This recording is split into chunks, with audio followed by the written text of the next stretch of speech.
So how are trade executed? With respect to trade execution, there can be dealer markets, order driven or broker market.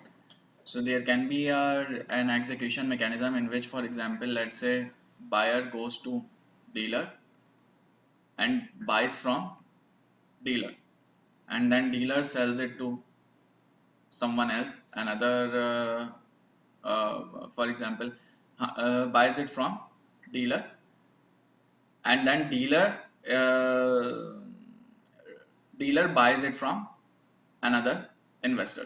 So for example, dealer is in between. So an investor would sell to dealer, and then dealer will sell it to another party, or an investor will sell to dealer and another investor will buy from dealer. This is known as dealer market, in which you have a dealer who is buying and selling.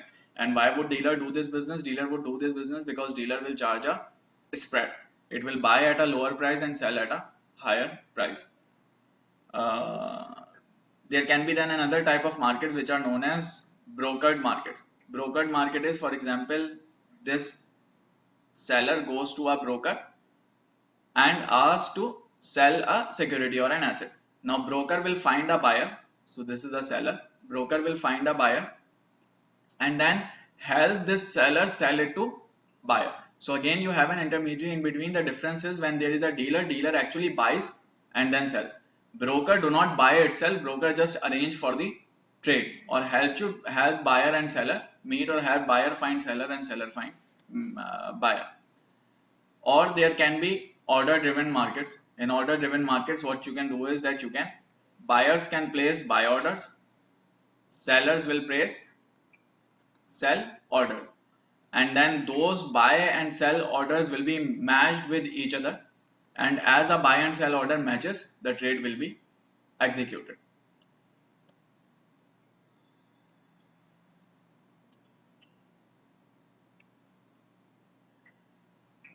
So there can be these three types of execution mechanism. Now the question is that what is the primary advantage of quote driven or price driven or dealer market? Quote driven, price driven, dealer, all are same, all are the names for the same type of market. The primary advantage is that dealers provide liquidity or supply liquidity. That is, whenever you want to sell, you know there is a party to whom you can sell. Whenever you want to buy, you know there is a party from whom you can buy. So that is the primary advantage of dealer markets.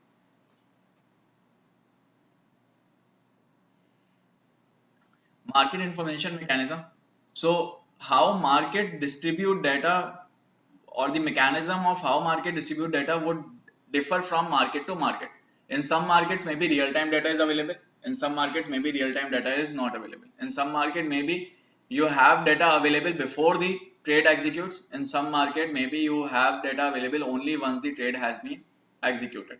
So markets would vary in terms of quantity and timing of data dissemination to the public. So with respect to market information, market can either be pre-trade transparent or post-trade transparent. Pre-trade transparent is the market in which data is published in real time for quotes and order. So for example, if a buyer comes in and places a buy order, everyone can see that. Everyone knows what are the orders, what are the trades being done. Post trade transparent is in which once the trade has been executed, then you would know that what trade has actually been executed. You will know what has been bought and sold, but you wouldn't know that what order has been placed to buy and sell. So that is pre-trade transparent and post-trade transparent. Well-functioning financial system. So this is something that we discussed at very start. So we discussed a well-functioning financial system, or a strong or good financial system is the one in which everyone is able to achieve all the stakeholders are able to achieve their objectives. So for example, investors should be able to invest at the right rate. Borrowers should be able to borrow at the right rate. Hedgers should be able to hedge their risk. They should have enough instruments available to hedge their risk. And traders should be able to trade commodities and currencies whenever needed. So a well-functioning financial system would be the one in which all these stakeholders, hedgers, traders, borrowers and investors will be able to do whatever they want to do or will be able to achieve their objectives efficiently.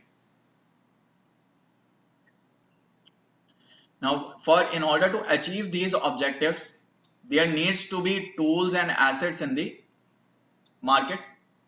So for example, if you want to hedge your risk, you will need some kind of, for example, forward contract, future contract or something. If only if that is available in the market, then you can use it, otherwise you cannot use it. So means that they will require some tools, assets and contracts. If there is a market in which all these tools, assets or contracts are available, that market is known as complete market. Complete market means that in this financial system or in this market, all the instruments are available. Any investor can invest, borrower can borrow, hedger can hedge, and trader can trade. So that is complete market. Now with respect to efficiency, once you know that assets are available or contracts are available, then for you to actually benefit or achieve your objective, you will need to trade. And when you trade, you make a transaction. So when you make a transaction, you incur some cost. So that means you will only be able to achieve your objective if transaction costs are low. And the market in which transaction costs are low is known as operationally efficient. Operationally efficient means transaction costs are low and liquidity is high. So low transaction cost and high liquidity relates to operational efficiency. A market is operationally efficient if it has low transaction cost and high liquidity. So that means a well-functioning financial system is the one in which all the stakeholders are able to achieve their objectives, and it will generally be in complete markets and operationally efficient markets. Moving on to market regulation. So what are the core roles of regulators or what are the objectives of regulators? To control fraud, control agency problems, which is conflict of interest, promote fairness, set mutually beneficial standards, prevent undercapitalized financial firms from exploiting their investors by making excessively risky investment, and ensure that long-term liabilities are funded. So generally regulators focus on all those regulations which can help ensure the stability of the financial system. So they help reduce the risk of the overall financial system or uncertainty in the overall financial system by controlling fraud, controlling agency problem, promoting fairness, setting mutually beneficial standards, preventing risky investments, and ensure that liabilities are funded and there are no defaults.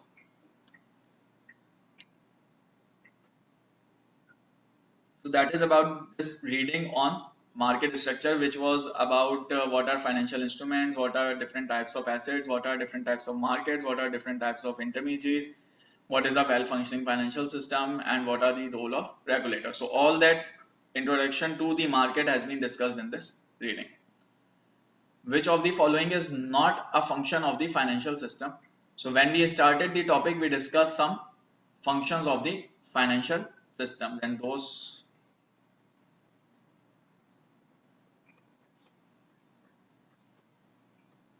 functions are that achievement of purposes for which people use the financial system, discovery of rates of return, allocation of capital to best use, and people should be able to use it for these 6 main purposes. So now they are asking you which one of these is not an objective of financial system. So to regulate arbitrage's profit, to help the economy achieve allocation efficiency, to facilitate borrowing by businesses to fund current operation. These two are functions. This is not actually a function of financial system. This is a role or objective of regulator. So regulator regulates the market. Financial system in itself does not have a function to regulate. So A is not a function, clearly.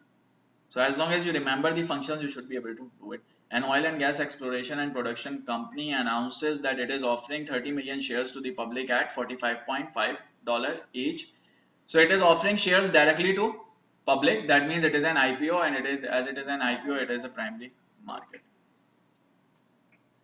SPDR is an investment that tracks S&P 500 stock market index. Purchases and sales of SPDRs during an average trading day is best described as primary market transaction in pooled investment. It cannot be primary market. Why not primary market? It is not primary market because Company is not issuing it to the investor. One investor is selling to another investor. So this is a secondary market transaction. Actively managed, it is not actively managed. Why? Because you are not managing this fund actively. You are not buying undervalued and selling overvalued securities. You are tracking the market. When you are tracking the market, that is a passive management. And it is in pooled investment. Yes, it is in pooled investment. Pooled investment is when many investors come together, make a fund, pool their money, and then invest. So B should be the correct answer. As long as you know the basic definitions, you should be able to do questions like these. This is all theory. As long as you know the basics, you should, or the definitions and terminologies, you should be able to do the questions.